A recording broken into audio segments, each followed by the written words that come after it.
Tangan kanan naik setinggi telinga. Jari 5 berjari. Apakah artinya itu?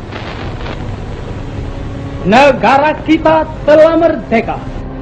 Suara mengguntur mengucapkan salam nasional merdeka.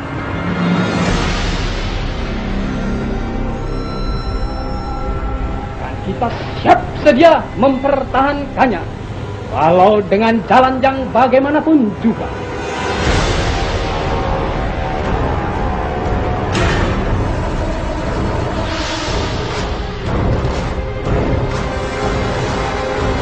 Merdeka!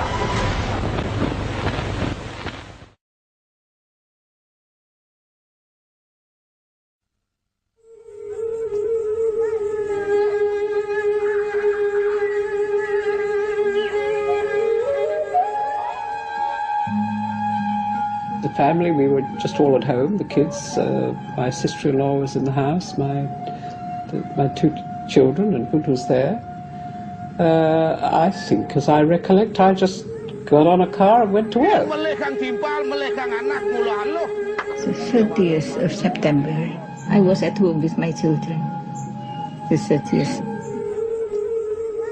That evening, the 30th of September, I was invited to go with some other embassy people out to a shadow play being staged in a village outside of Jakarta.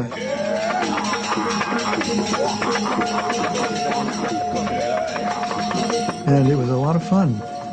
And we were there until, I think it was almost 1 o'clock, 1:30 when we left. On the night of September 30, 1965, I was in Jakarta. In fact, along with a number of other diplomats, I attended a wayang kulit performance, actually not too far from the home of General Yani, one of the generals who was murdered later that night.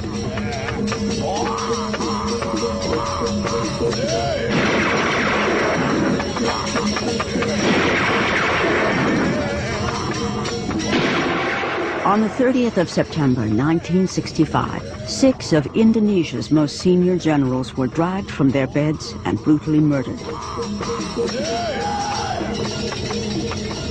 The events of this night led to the bloody mass destruction of the largest communist party outside China and the Soviet Union. It proved to be a major turning point at the height of the Cold War, when the West would help an Indonesian general seize power to become one of the most ruthless dictators of the 20th century.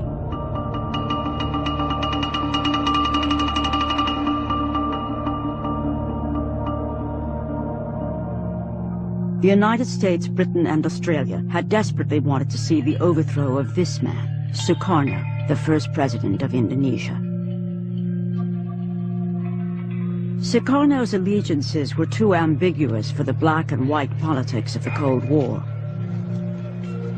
500,000 of his supporters were to be brutally slaughtered when his balancing act failed. But buried deeper than the hidden bodies is the story of the West's involvement and of the deadly propaganda war that still obscures the truth to this day.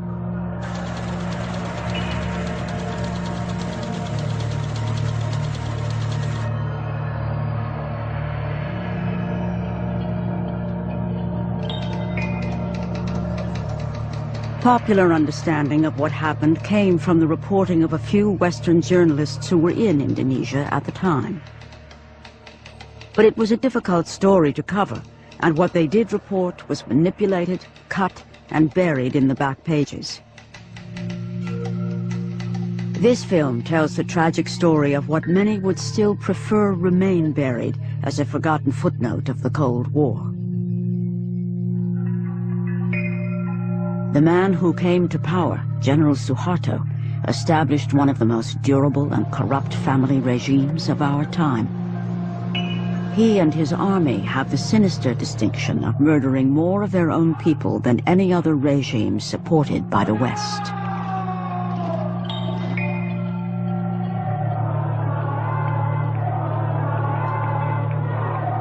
More than 30 years later, after massive popular revolt, General Soeharto, finally falls. Berhenti dari jabatan saya sebagai Presiden Republik Indonesia terhitung sejak saya bacakan pernyataan ini.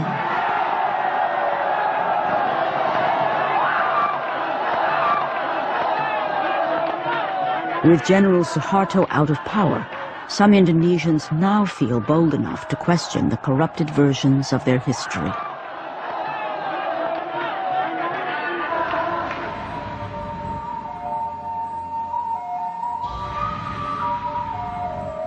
One untold story is about to be revealed in the mountains of Java as the first mass graves are finally opened. Joyo Santoso is the only member of his family who now feels it is safe enough to talk about his brother who lies buried here. Kakak saya namanya adalah Ibnu Santoro MA, Master of Arts. Di sini adalah dibunuh, kemudian ditembak, kemudian dimasukkan ke dalam lubang, ya, 2 lubang yang ditumpuk satu persatu.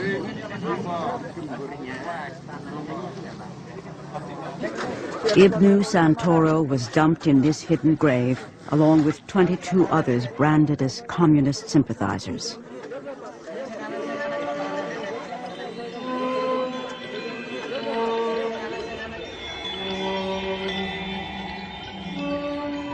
Another legacy of General Soeharto was hundreds of thousands of political prisoners. One of those was Dr. Sumiyosi, who was a pediatrician in the capital, Jakarta. Yeah, I stayed in prison 11 years in 10 places. Yeah, okay. Yeah. Dr. Sumiyosi was arrested without warrant, then detained without trial for allegedly being associated with the Indonesian Communist Party, the PKI. My crime is only that I was member of the HSI, and the HSI, it is the Indonesian Scientist Organization. It's a legal organization, but they think that the HSI was a branch of the PKI because HSI always worked for the people, and the army, they are very stupid. They are very stupid, very, very stupid. It is only now, too, that those forced into exile are finally free to return. Like Carmel Budiarjo, an English woman who settled in Indonesia in the 1950s. I returned to Indonesia as part of the victory of the Indonesian people in getting rid of Soeharto, because as long as Soeharto remained in power, I would never have been able to get back.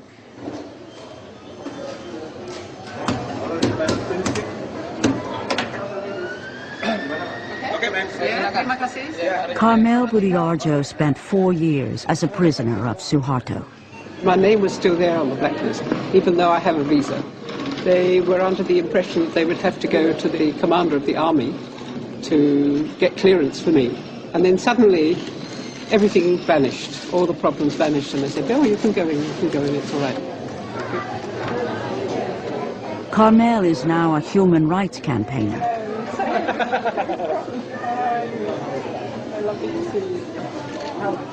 Her friends hope that her visit will help break the conspiracy of silence about the events of 1965.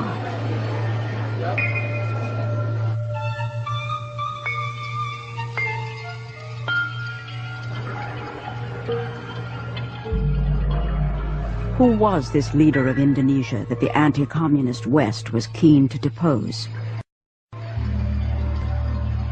Soekarno was born in 1901 in Java, the dominant Indonesian island. He grew up under the demeaning rule of Dutch colonialism.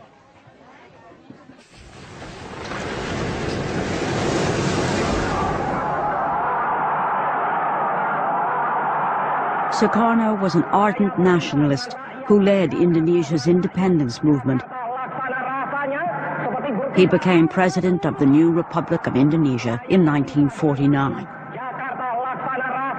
Belum ada yang menandingi Soekarno sampai sekarang. Dialah yang mengerti nasion Indonesia itu. Karena itu juga Soekarno lah yang tidak jemu-jemunya menganjurkan tentang nation and character building.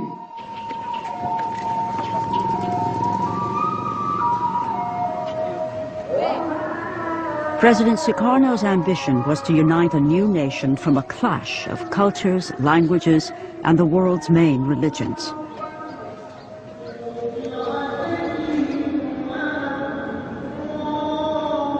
Indonesia is the fourth most populous nation on earth and the world's largest Muslim community.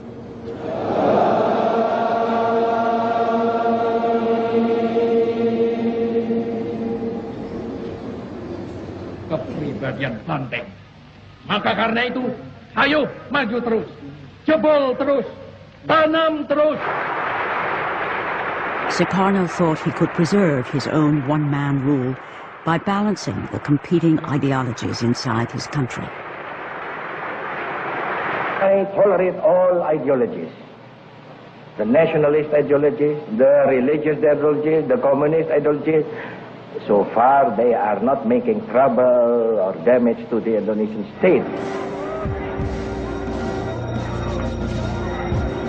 Sukarno's balancing act might have succeeded indefinitely if the Cold War hadn't been raging outside Indonesia, where the domino theory held sway.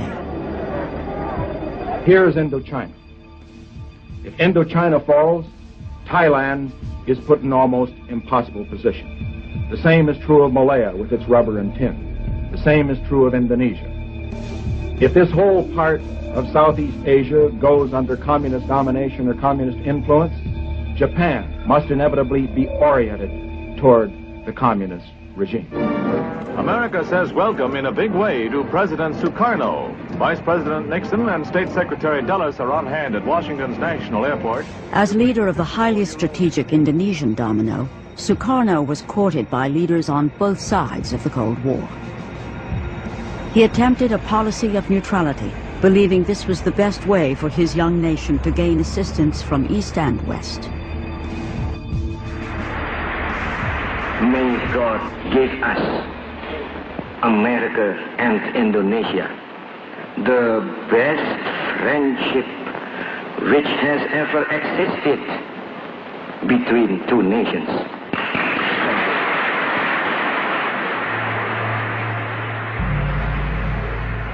Only 3 months after his address to Congress, he visits China and the Soviet Union.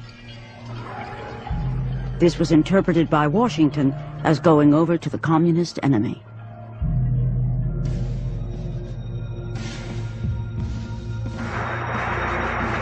The United States becomes even more alarmed by the success of the Indonesian Communist Party in 1957 elections.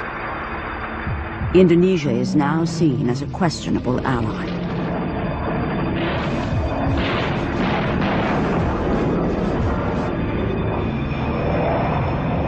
In the largest covert operation since World War II, President Eisenhower backs rebellions against Javanese rule in the outer islands.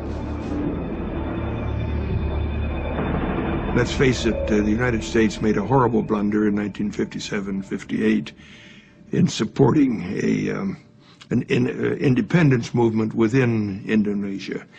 It was a disaster. We should never have been in it in the first place, and if we were, we shouldn't have been in it the way we were. American involvement was revealed when a U.S. pilot was shot down. The U.S. quickly withdrew support, and the rebellions collapsed. Western intervention had backfired. Having stood up to a superpower, President Sukarno's grip on his country tightens, and he becomes emboldened on the international stage. Soekarno uses the United Nations to protest about Western intervention in his region. I hate imperialism. I detest colonialism. And I fear the consequences of their last bitter struggle for life. We are determined that our nations and the world as a whole shall not be the plaything of one small corner of the world.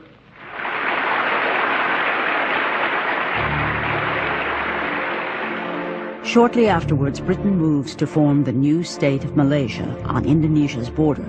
Soekarno is not consulted. Incensed, he launches a military campaign against British forces to crush Malaysia.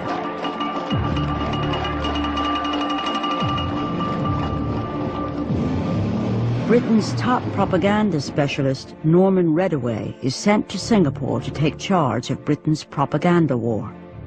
What I remember Norman telling me, his mission was very simple. Do anything you can, he was told, to get rid of Soekarno.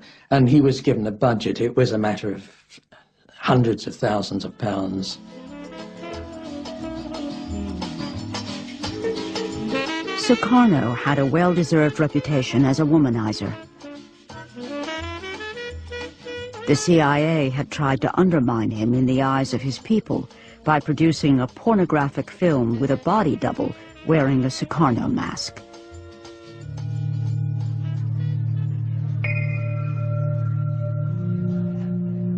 At least 6 assassination attempts were made on his life. Soekarno blamed the CIA for most of these.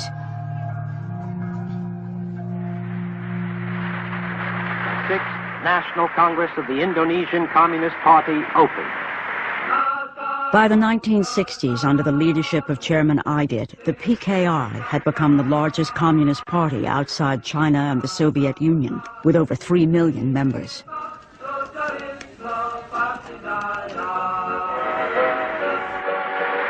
The personal appearance of President Soekarno increases the atmosphere of unity of this gathering.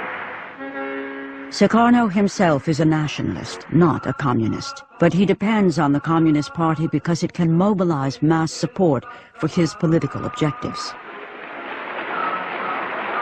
In return, Soekarno protected the PKI by banning anti-communist press and by restraining the army, also a potent political force in Indonesia.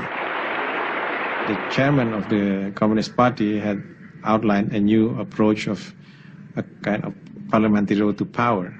At the same time, the Indonesian army was fairly unique because it operated also like a political party. And in that sense, the Communist Party and the army were in competition with each other, all from the village level up to the capital city. The West, as well as many Indonesians, fear the country is in danger of falling into communist hands. Supporting the army is seen as the best hope for the anti-communist cause. With the PKI growing rapidly under Soekarno's protection, the lines are drawn for an inevitable showdown.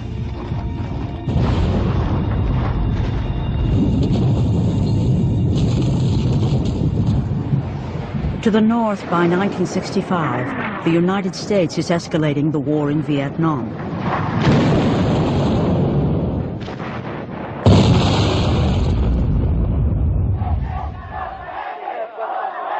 In protest, U.S. buildings in Indonesia become a target. There were mass demonstrations, thousands of screaming demonstrators that would throw rocks at our embassy, and several with flaming rags around them. So we were, in effect, public enemy number 1 at that point. We had replaced the British.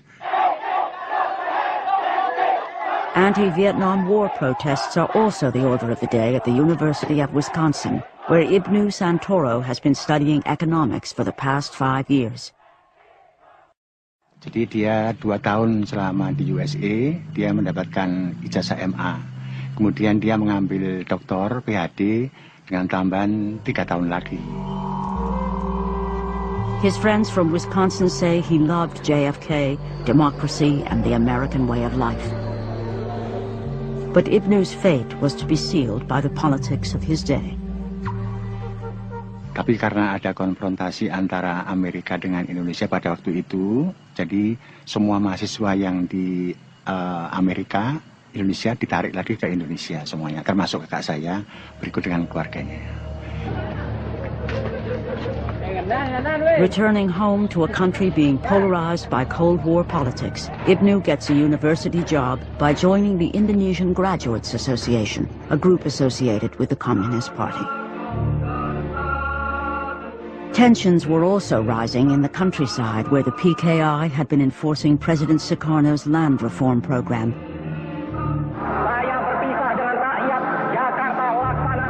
When the UN backs the formation of Malaysia, Soekarno withdraws Indonesia in protest and declares he'll join an axis with Peking and Hanoi.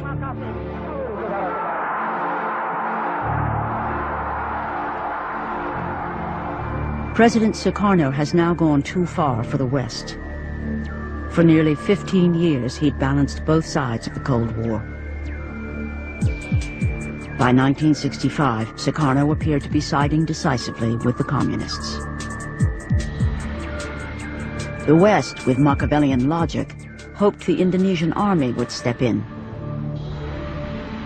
If the PKI mounted an unsuccessful coup, it would provide the perfect excuse.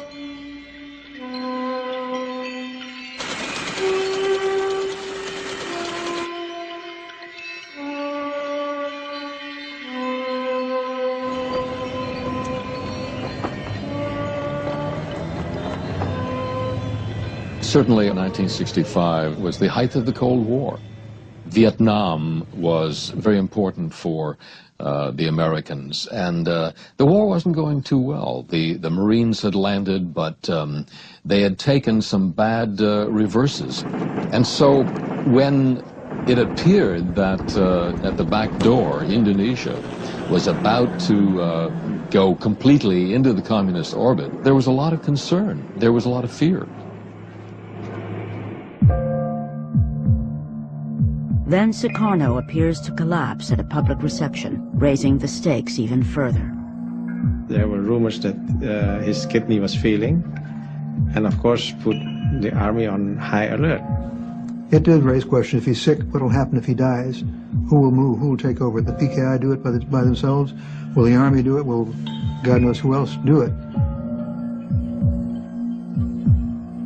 Rumors circulate that an Army Council of Generals, backed by the CIA, is plotting to overthrow Suekarno. Army was clearly keen if Suekarno became incapacitated, they would seize power.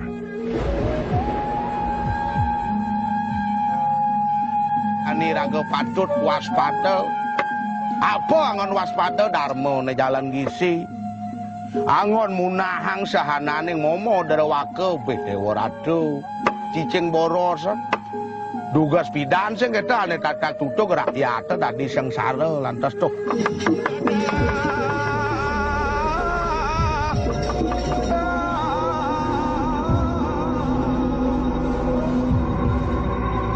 On the 30th of September 1965, Indonesia is changed forever. This 4-hour film is General Soeharto's version of the events of that night. It was shown every year on all television stations while he was in power. It portrays junior army officers supposedly under control of the communist PKI, kidnapping and killing the head of the army and 5 senior generals.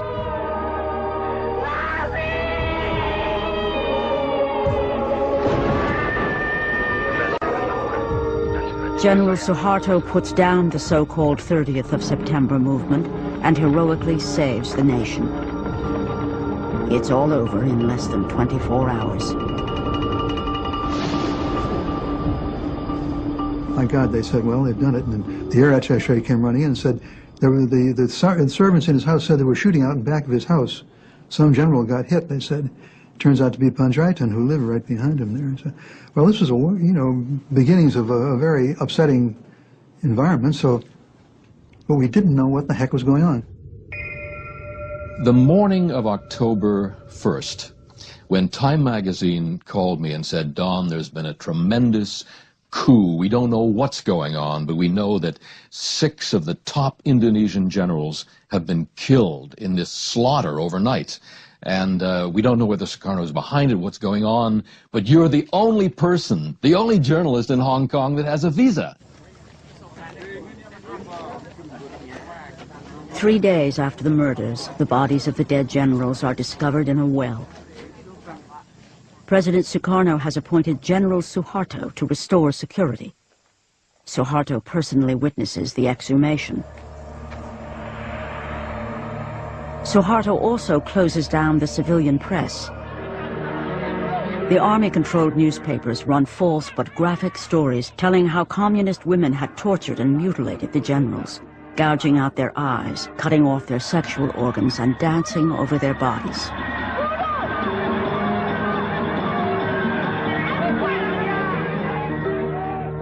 The Indonesian Communist Party, the PKI, is blamed for the abortive coup.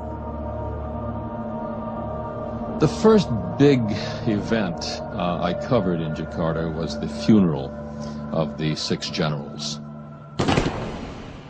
We had heard tales about the way this slaughter had been done, the mutilation of the generals, how they had been tortured and killed.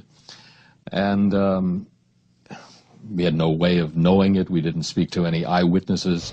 And so if the army put out with authority that these bodies were mutilated, it became the perception. If the Communist Party was responsible, Western diplomats could not understand why it would mount such an ineffective operation. I would have said it made no sense at that time because the communists were moving very effectively. They were achieving their objectives by other means. And I would have said, why in the heck should they mount a coup?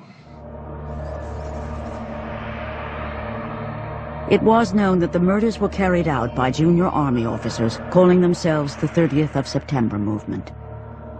But the question of who, if anyone, was pulling the strings behind these officers was much less certain. Nevertheless, the diplomatic cables do reveal the West was keen for Soeharto and the army to drive home its advantage in this brutal Cold War struggle.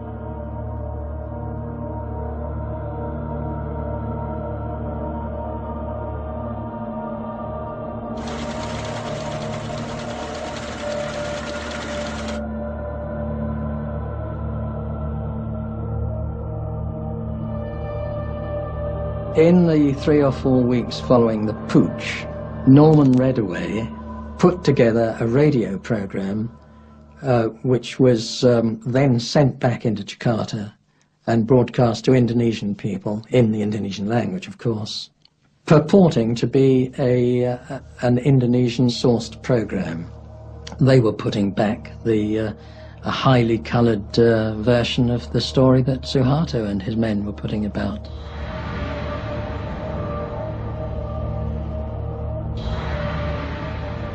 The British-made propaganda program called The Voices from the Well was broadcast from a radio station set up next door to Suharto's house.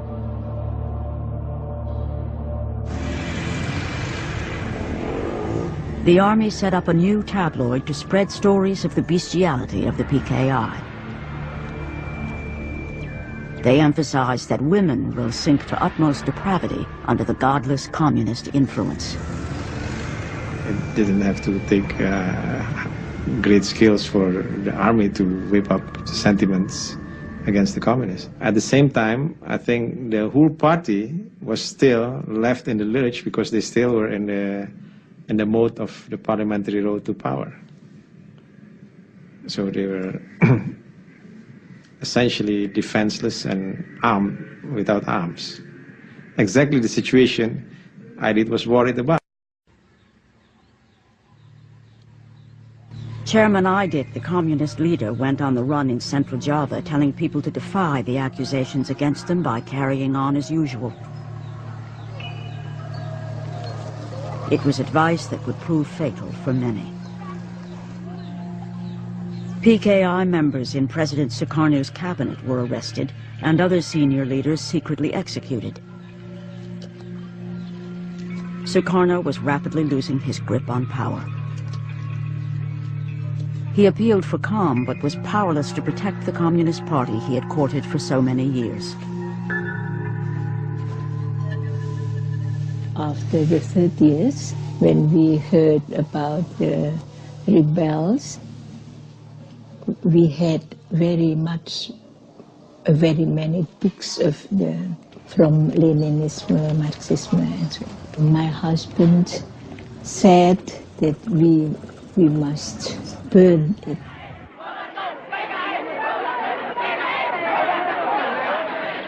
Mobs of students hit the streets in protest against the PKI. The army supplied them with lists of targets to be attacked. The Communist Party headquarters was the first to be destroyed. As time went on, we saw that the anti-Suekarno factions of students gained in strength and importance, and of course they were manipulated and steered by the army. I often saw army officers talking with or conferring with students, letting them know how far they could go that day.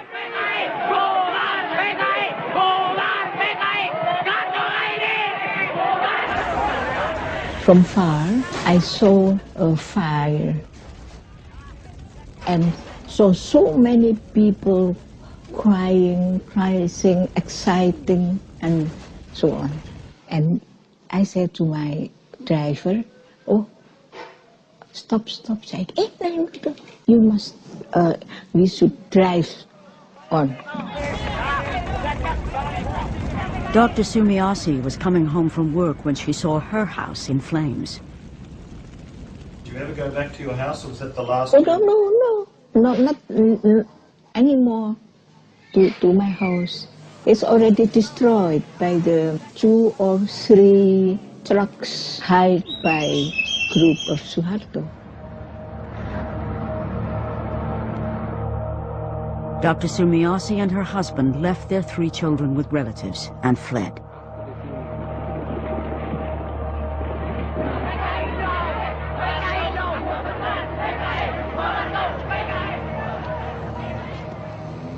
Carmel Budiarjo lost her job as a translator in the Indonesian Foreign Office almost immediately. As suspected communists, Carmel and her husband were arrested by the military. I was sitting in the small room on the side here, and the soldiers came in and they asked for me. That's where I was arrested, in the front room.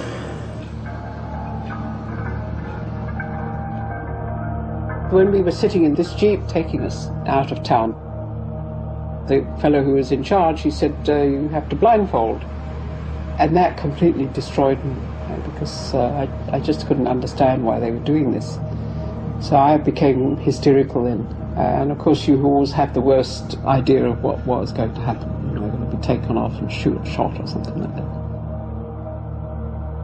She was to spend 4 years as a political prisoner.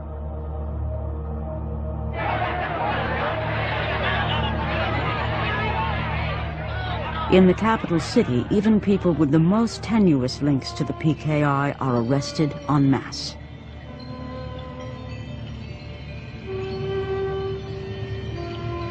With the names of party members being given under torture, the net gets wider and wider. Dr. Sumiyoshi and her husband are caught on the run.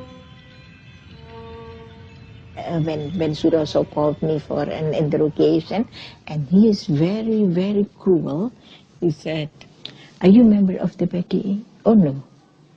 Are you doctor of the CC? I am not a member. How can I be a doctor of that?" As the wife of a party member, she was threatened with electric shock torture when she would not cooperate. Oh, my heart beat it so hard, maybe that somebody can hear how hard it was. Then I blew him on his stomach. "Hey, Pak Sana, don't do it, Pak. Don't do it. Please don't do it." "Well, why?" "I am electrophile." "What's that?" "Electrophile." "Electrophile, I can die when you give me." "Oh, it's very, very low." "Although it's low, how low it is, I can die. And when I am dead, my spirit will strangle you." With his balancing policy in ruins and under pressure from the military, President Suekarno appoints General Soeharto as the new head of the army. I, President, Supreme Commander of the Armed Forces of the Republic of Indonesia, appoint Major General Soeharto, appoint him as Minister, Commander of the Army. Now in official control of the army, General Soeharto plans the systematic destruction of the Communist Party. He immediately dispatches his para-commando troops to central Java. Here they purge any army officers sympathetic to the PKI. The army then turns its attention to alleged communist sympathizers all over Indonesia. As long as there is still one communist in Indonesia, I think we still have military operations against this one person. Well, Soeharto gave the orders to clean up everything, to every commander who was under his organization. So this is what I did. I ordered all my people to send patrols out and captured everybody in the PKI post.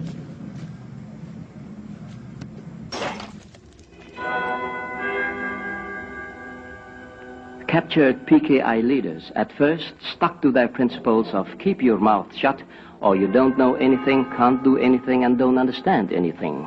But the operations has found an efficient answer to these slogans by launching the drive of surrender, support the government, or die.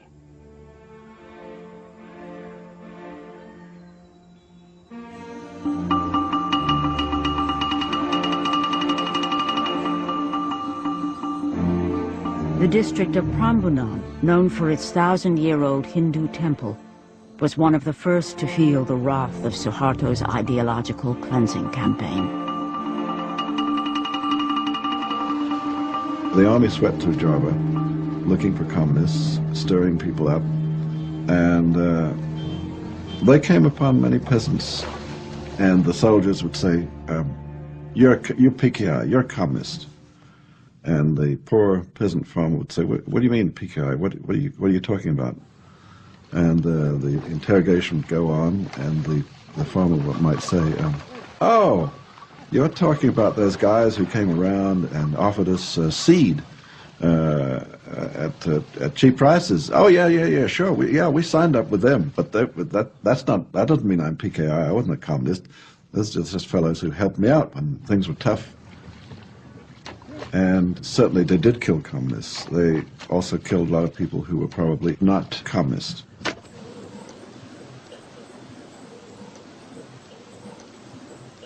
Kalau dipuruki kan bur yang mati kebedil wonten lepen iki.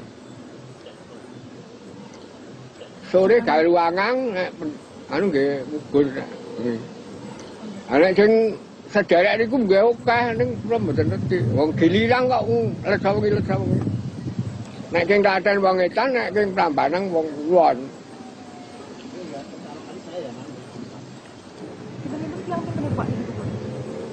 Nek elingan kula nggih antane 800-an nggih. Lipat.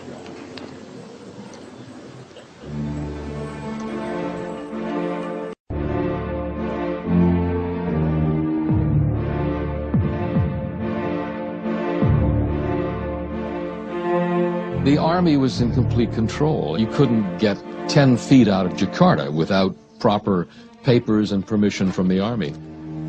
After hearing reports of great slaughter going on, I was finally allowed to drive down there.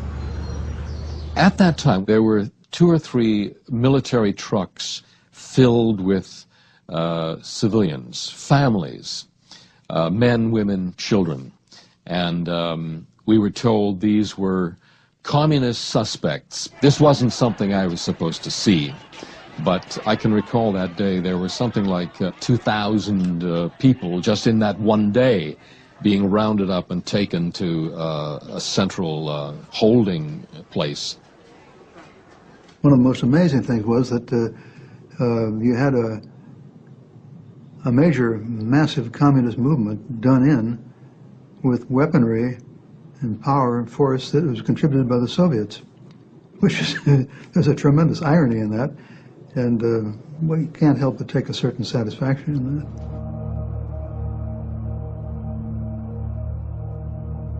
In Yogyakarta, Ibnu Santoro's name is given to the army.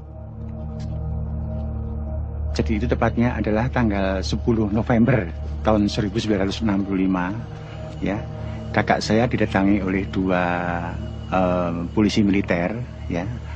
Kemudian dijemput, kemudian dibawa untuk ke kantor polisi militer tadi itu. Terus kemudian pamit dengan istrinya sama anaknya dicium, terus kemudian sudah tenang aja. Saya mau ada urusan sebentar dengan pihak yang berwenang.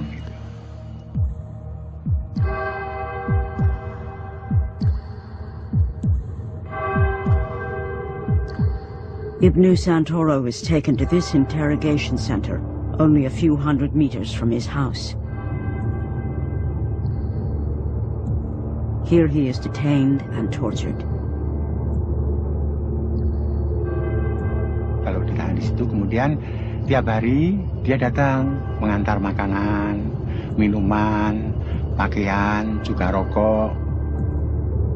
Setelah itu, kemudian selang beberapa bulan, ya, itu kita mau ke sana, sudah dikatakan bahwa Ibnu Santoro sudah tidak ada di situ lagi.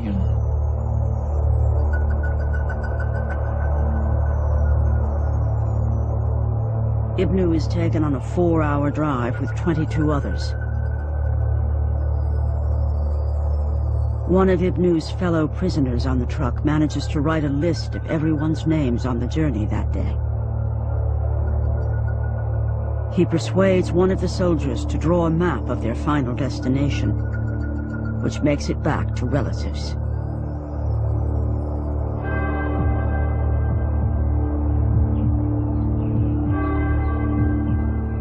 Ibnu is taken to a forest near the village of Kaliwiro, where a hole has been prepared.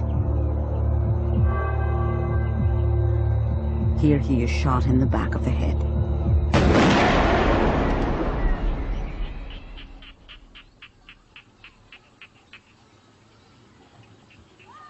Seven weeks after the murder of the generals, Communist Party chairman Aidit is finally captured in central Java. He's forced to sign a confession and is then executed on General Soeharto's personal orders. The once invincible President Soekarno is now powerless to prevent the wholesale slaughter unfolding in his country. General Soeharto and the army now plan his downfall and the complete takeover of government.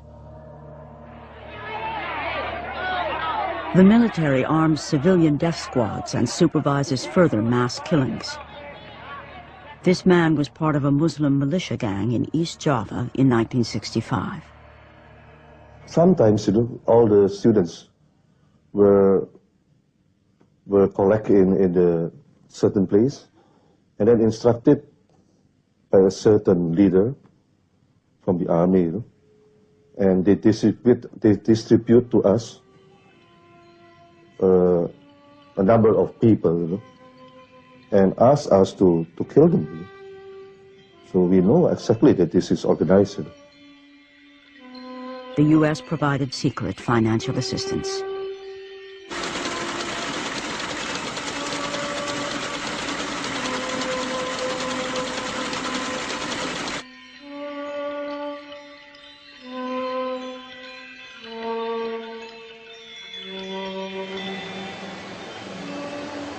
I saw many broken bodies and many pieces, torsos, legs, arms, floating in the canals. And this went on day after day, night after night. Hundreds of them.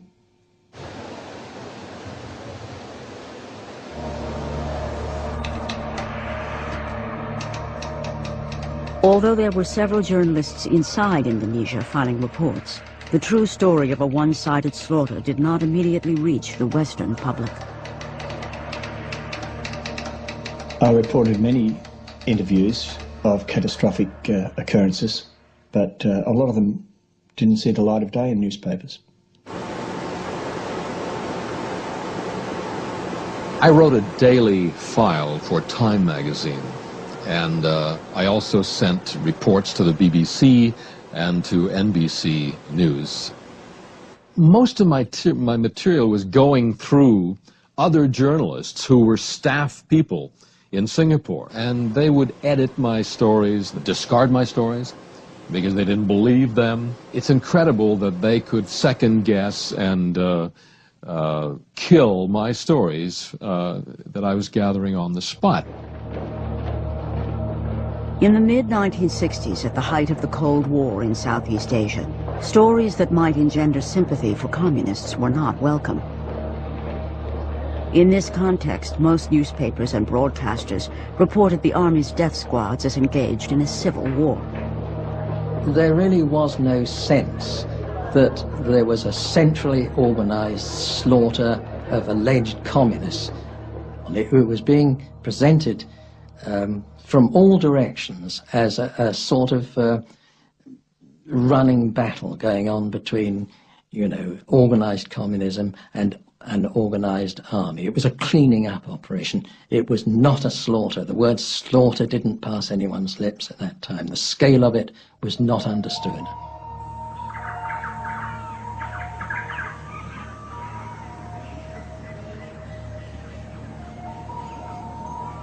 On the island of Bali, the army laid the groundwork for communal butchery.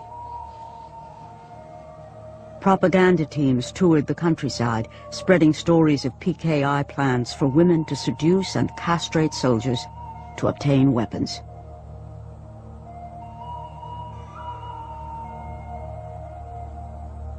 There was a deadly choice. You either took part in crushing the communists, or you were one of them.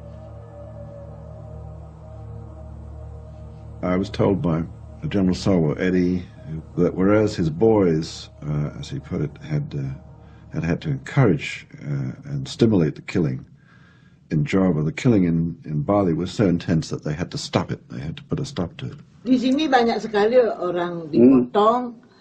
Saya sendiri, saya nggak tahu, saya nggak sengaja bicara. Ketemu saya orang dipotong, saya begini. Nih kenapa anaknya saya salah, saya menangis, saya sama anak saya, baru saya nangis, kenapa nangis, nanti dipotong, tetangga saya digalakin, kenapa nangis orang dipotong, ketagihan potong, ya boleh saya potong.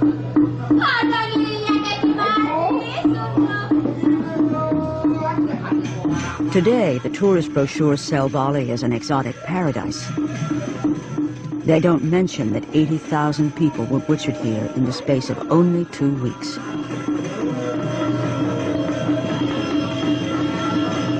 From the West point of view, the bloodbath had begun as an opportunity to see an end to Soekarno and the communists.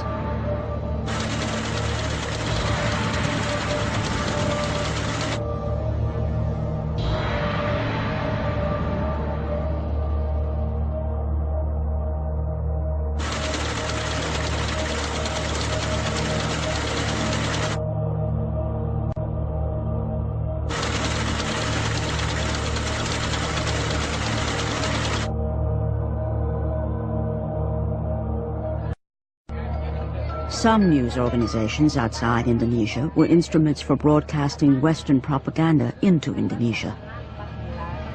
Of course, Radio Australia worked closely with the Foreign Affairs Department in Canberra and got advice, or guidance, let's put it that way, got guidance from the department as to what it should say in its broadcasts. From time to time that guidance wasn't followed, but mostly it's true to say it was followed. The BBC's reputation amongst listeners in Indonesia was high, and at a time when the Indonesian people would feel that they could not rely on their own media, they of course are going to be leaning on what they regard as reliable sources, BBC, Radio Australia and so forth. I think there's no question whatsoever that we were all manipulated. I think probably the manipulation was being orchestrated by Norman Redaway, But I've no doubt that he too was also a part of an organisation in which the Indonesians played their part. The Americans certainly played their part.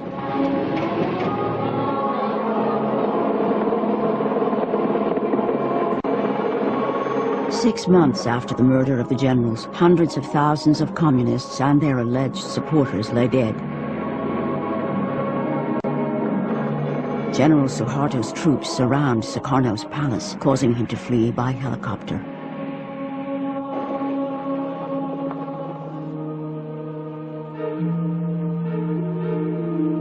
Later that day, President Soekarno is forced to sign a letter which hands the power of the presidency to General Soeharto.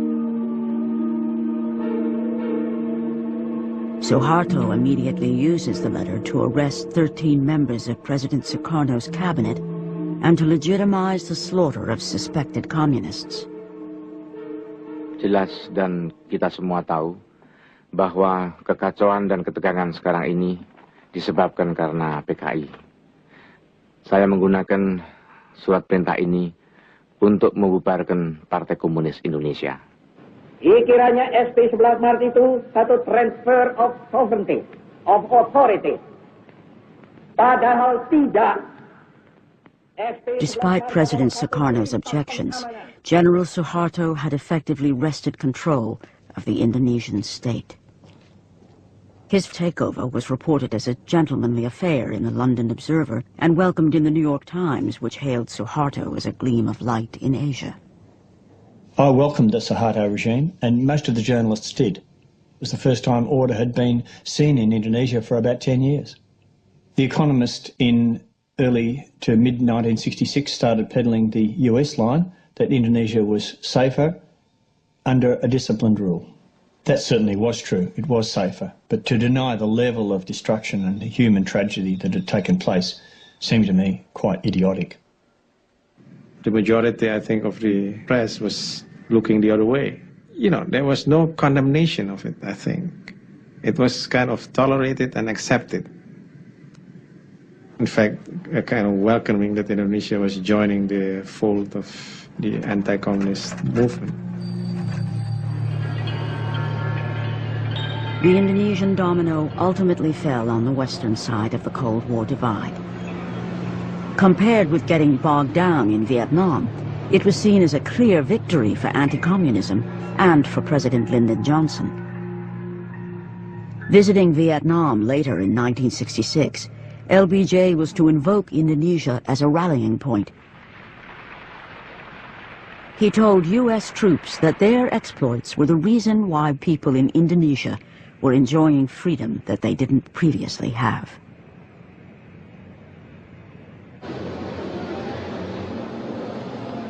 But in reality, it would be more than 3 decades before Indonesia would taste political freedom and freedom of speech. Now, after General Soeharto has fallen, Indonesians can finally question his official version of their history.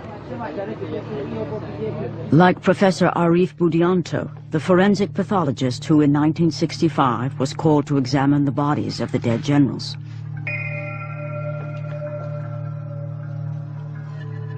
I got 3 bodies to examine. Not a single one of the bodies do we find the penis slice. Or we had signs of torturing them. We don't find. Nobody is glad to sign our reports because the newspapers, they wrote already about the torturing.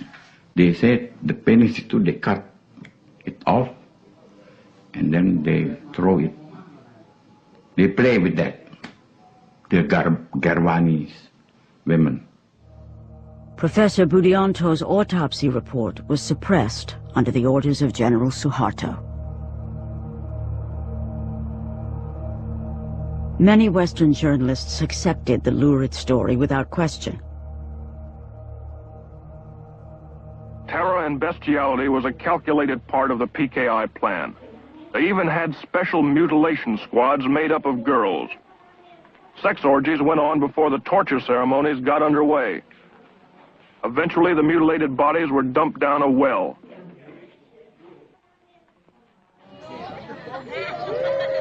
This monument was built at the place where the generals' bodies were dumped down the well.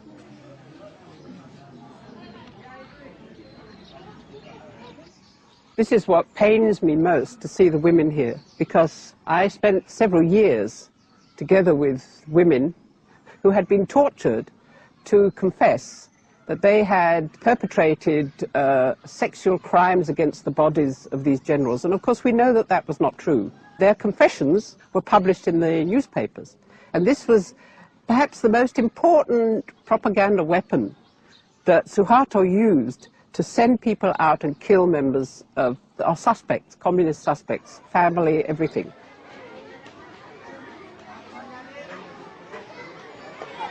Ini dia umur berapa? 10. 10 juga? Sekecil. Dan ini juga 10. 12. Kenapa dibawa ke sini? Jalan-jalan aja. Mau lihat pahlawan. Mau lihat sejarah. Oh.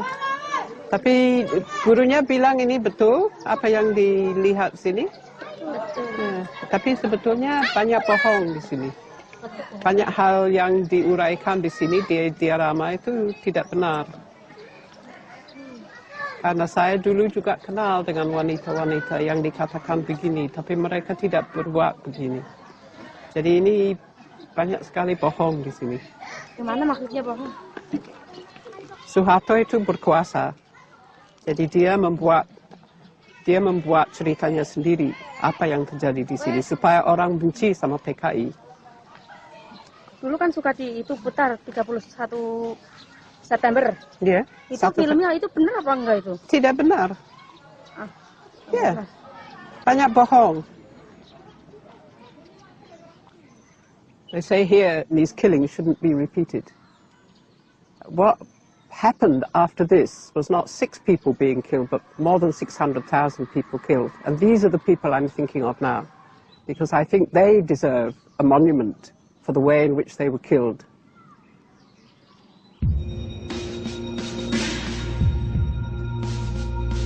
Military courts put more than 1,000 people on trial for the murder of the generals. There were no acquittals. The courts ruled that the Indonesian Communist Party was the sole puppet master behind the murders.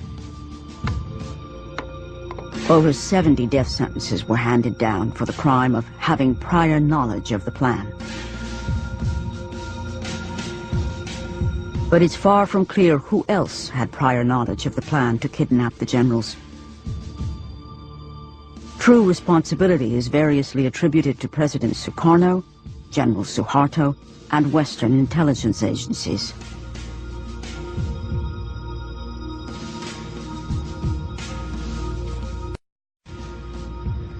The only leader of the 30th of September movement left alive is Colonel Latif, who survived 33 years in prison. He claims he informed General Soeharto of their plans, and Soeharto has admitted meeting with him. Sama itu sudah ketemu sama Soeharto, memberitahu kalau paginya akan dihadapkan para jenderal sama Soeharto, karena semua sepakat Harto dianggap loyal sama Soeharto. Those who see the hand of Soeharto say it was his agents who infiltrated the 30th of September movement to make sure the generals were killed that fateful night. The rebel soldiers maintained it was never their intention to kill the generals. Their intention, they said, was to bring them before President Sukarno to face charges of planning a coup against him.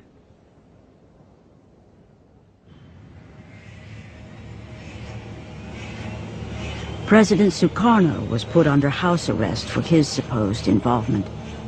He died a broken man in 1970. But what of the role of Western intelligence agencies? Omar Dani, head of the Air Force, received a death sentence for his foreknowledge.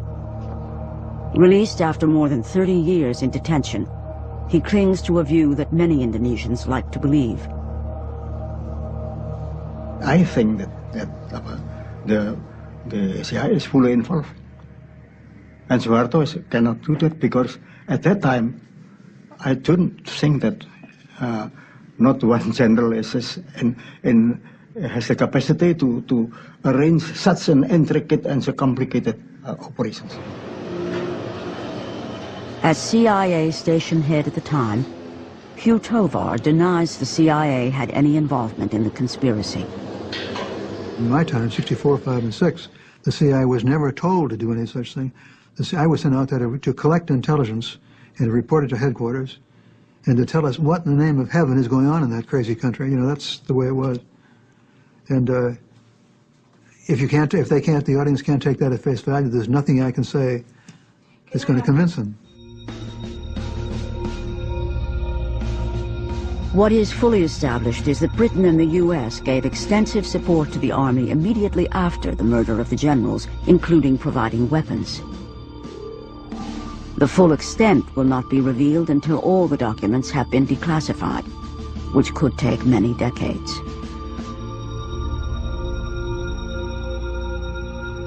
For years, American diplomats strenuously denied providing lists to the Indonesian army, until recent declassifications revealed the truth.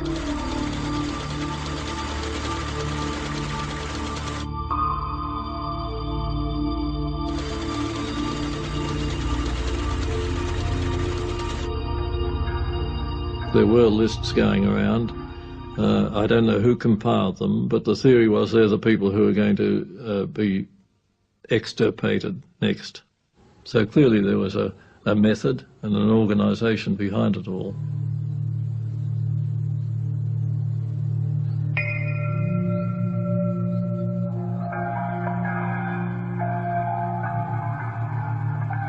It may never be established how many people died in the massacres. Today, some academics estimate up to 1 million Indonesians may have been murdered. Sampai sekarang tidak jelas berapa jumlahnya. Tapi terakhir Domo yang Domo tahu, dia menyatakannya 2 juta. Terus yang memimpin pembantaian Sarwo Edi pernah menyampaikan pada seseorang 3 juta. Tapi jumlah yang jelas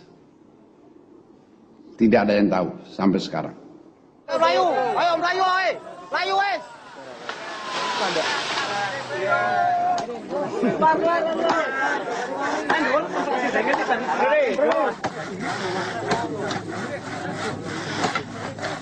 The newly established Massacre Victims Research Foundation wants to confront history by digging up the skeletons that have lain silent for 35 years. This wasn't Nazi-style industrial-scale killing. It was village-level murder with many thousands of graves spread across the country. Ya, kami mendapat surat dari yayasan itu yang mencari orang-orang hilang tadi itu, dan dinyatakan bahwa itu para korban yang telah dieksekusi sebanyak 23 orang itu, Kaliwiro ini, itu akan makamnya akan digali kembali.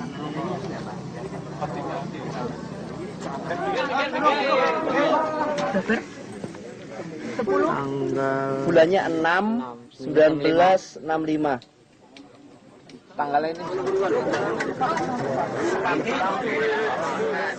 This grave is unique because here the dead can be identified. The list of names and the map that was smuggled back to relatives provides the crucial information.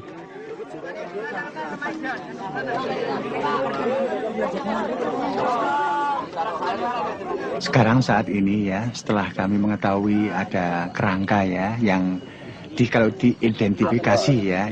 Mas Ibnu itu siapa, Bu? Dr. Andes Ibnu Santoro.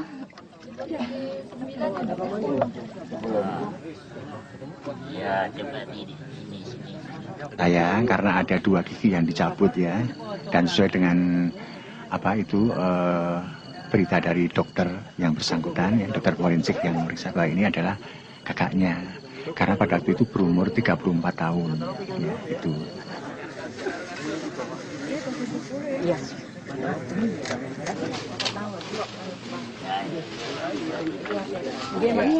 Ini lubang keluarnya kayak. Ini lubang keluarnya. Lubang masuk. Ini masuk jangan keluar ke sana. Ini.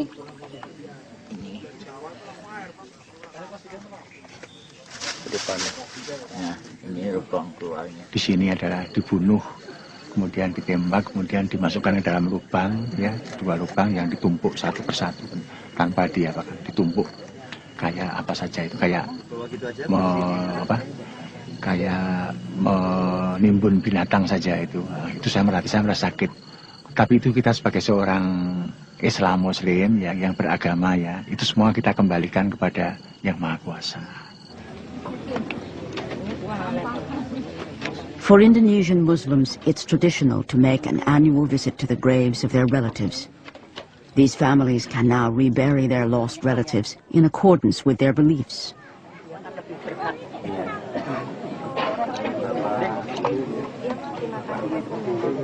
Keluarga ini untuk dimakamkan kentung tangan tanah tumpah darah bapak. Kinten-kinten saged mlebet boten. But as they will soon find out, even this simple gesture will stir old resentments.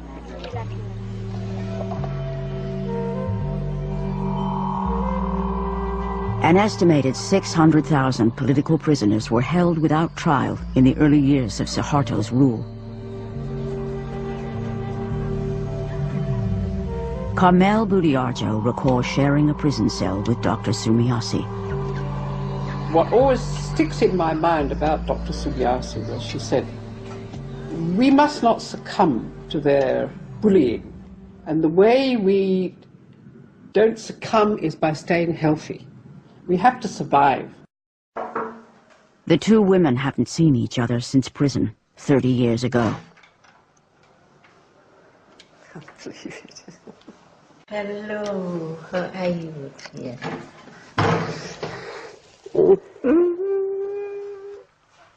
Baru sekarang bisa kembali ke Indonesia. Iya, kembali. Karena lama tidak boleh. A Dutch cameraman came to Plantungan. Oh yeah. And you were in the film. Oh yeah. Examining the patient. With your ear. With my That's right, with your ear. The only doctor in Plantungan is herself a political prisoner. I am checking her heart with my bare ear.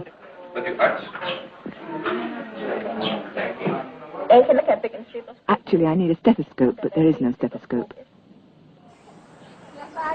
Kita membuat tempat yang sedih ini, neraka ini sebahagia mungkin. Hati tetap pedih. You don't jangan lupa. Yeah, don't forget. We have always a dark and a bitter heart in our heart. All is bitter. But di luarnya, ya kelihatannya itu kita ini ya biasa saja. Biasa saja. Sebab itu apa? Ya, oleh karena kita tidak tahu kapan mau keluarnya, berapa lama, jadi membuat hidup di sini ini sebaik mungkin. In the 11 years she was detained, Dr. Sumiyosi barely saw her 3 children grow up. Kalau anak tidak tahu, kalau anak saya ngomong bahwa saya bukan anak saya, tahu. Waktu dibawa ke Plantungan saya, terus ditawarin mesti keburu, anak berapa coach roret tanpa anak, jadi berangkat sendiri. Nah gitu, jadi tidak pernah ngomong seitunya. She wanted to protect her children from the vilification directed at families of communist suspects. Even today, her children still call her auntie in public because of the institutionalized shame from the Soeharto years.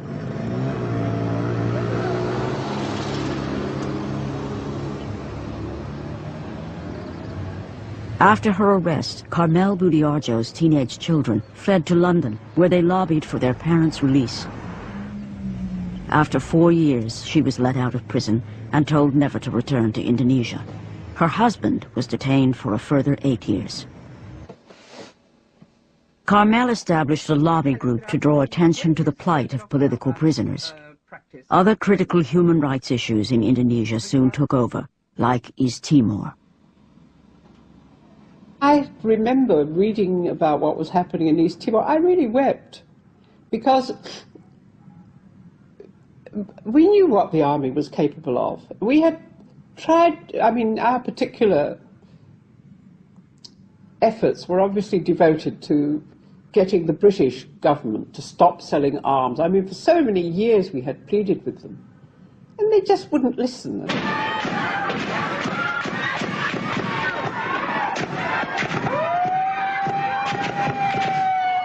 By the 1990s, the Indonesian army had been getting away with murder for 25 years with scant criticism from the West. But on this occasion, the Western media managed to get pictures of one of its massacres in broad daylight. In East Timor, the Indonesian army used their tried and true tactic of recruiting militia gangs, the tactic condoned by the West in 1965. I do see a line there right from the start. We condoned it, let's put it that way. I don't think we should have condoned it entirely as we did. We've given them the impression, particularly the army, that, you know, in the long run they can do what they like. But it was the people of Indonesia themselves who suffered on an even greater scale under General Soeharto's military dictatorship. In Indonesia, the army was fully in control of the political instruments of power through surveillance and domestic intelligence, you know, conducting, you know, dirty tricks, operations, including extra-legal killings, kidnappings, you name it, torture, state terror.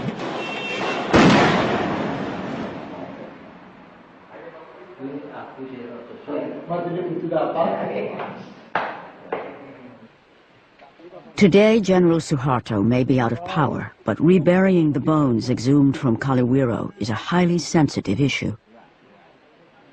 Along with the relatives of other victims, Joyo Santoso has come to transfer his brother's bones into a small coffin for reburial in the family cemetery. The foundation has obtained permission to rebury those bones unclaimed by relatives here in the village of Kalaran.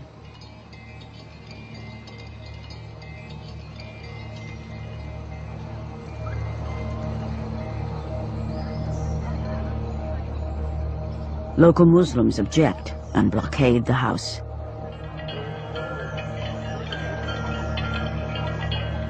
The generals then order the people to be against the communists by picturing the communists as the culprits of the attempted coup d'etat on the night of September 30 and the consequent times. So people were against communism, but actually it's misperception. Karena begini, di sini itu kalau untuk makamkan, daerah sini bukan daerah PKI, ya begitu. Mungkin yang ngompor itu juga nganggap ini PKI kan gitu. Ya. With the house blockaded, Joyo and the other relatives try to remove the coffins to safety. Kita berangkat keluar, ternyata di depan rumah Pak itu Irawan sudah ada poster-poster. Ya, kemudian juga sudah ada, jadi pintu keluar itu sudah diblokir sehingga keluar masuk daripada rumah Pak Irawan itu sudah diblokir.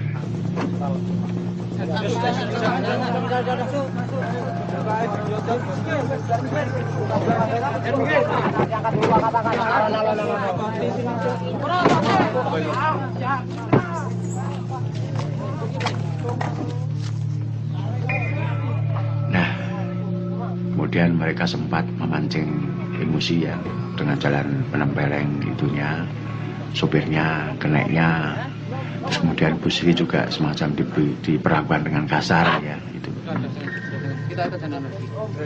Silakan Ibu ke tempat Pak Irawan dulu. Tua-tua petinggal kamu tuh. Nah, setelah itu, kemudian yang keluar yang pemimpinnya yang pakai kumis tadi itu teriak-teriak, pokoknya memaki-maki lah. PKI gini. Kemudian, ayo siapa mau marah?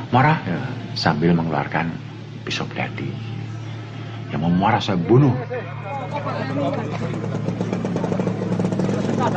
Cuma kecemburuan ideologis, karena kita tahu semua bahwa yang akan dikebumikan ini tulang belulang dari orang-orang yang berdikatan sebagai ex-G30S. Joyo and the others managed to rescue their relatives' bones for later reburial.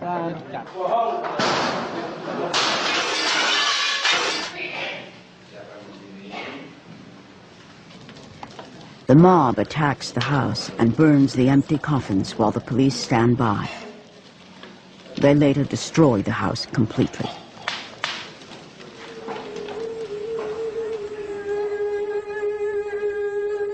In the stories of the shadow plays taken from ancient Hindu texts, injustice is bloodily avenged. Forgiveness is not part of the equation. What chance, then, for justice or reconciliation in Indonesia? Menurut saya rekonsiliasi itu kan lelucon saja. Ya, sudah tugas negara harus mendirikan hukum, mendirikan keadilan untuk rakyatnya sendiri. Apa persoalan rekonsiliasi? Apa persoalan maaf? Ini itu. Yang penting hukum didirikan, keadilan didirikan, hak-hak asasi manusia didirikan. Itu persoalan yang harus dilakukan oleh negara.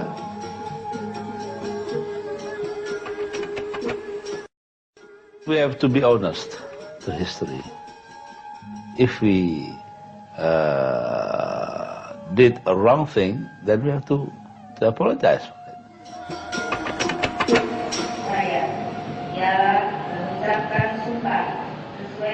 Having struggled against Suharto's authoritarian regime, President Soekarno's daughter now takes her oath as the new president of Indonesia.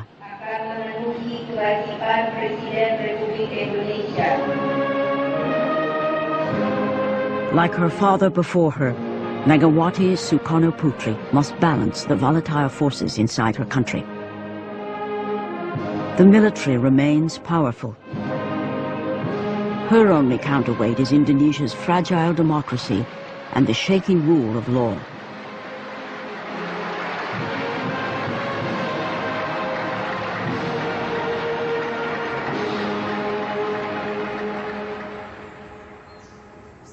After 35 years, Ibnu Santoro has been rescued from a mass grave and is being given the dignity of a proper burial.